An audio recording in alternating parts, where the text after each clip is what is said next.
ஆள் போகுதா இல்லையா? அதான் ஆள் இருக்கு தெரியாம நிறுத்தி பார்க்க சொல்லுங்க. ஏய் நிறுத்துறியா? அடிக்காத. ஒவ்வொரு முறையும் ஆள் இல்லாத ஆம்புலன்ஸ் ஈக்கிட்டு தம்பி கம்ப்யூட்டர் போங்க. நம்பரை குறிச்சு வச்சுங்க. நம்பர் குறிச்சுக்கீங்க.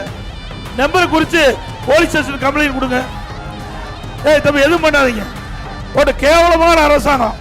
அரசாங்கம் எதுக்கிறதுக்கு தில்லு வேணும். அரசு நீதி எதுக்கு வேணும்? அதை விட்டுட்டு கூட்டத்துக்குள்ள ஆம்புலன்ஸ் விட்டு ஒவ்வொரு முறையும் பிரச்சனை பண்றீங்களா? இந்த டிரைவரு இதெல்லாம் குறிச்சு வச்சுக்க. நம்பர் குறிச்சு வச்சுக்க. யாருன்னு அப்புறம் பேசிக்கலாம்.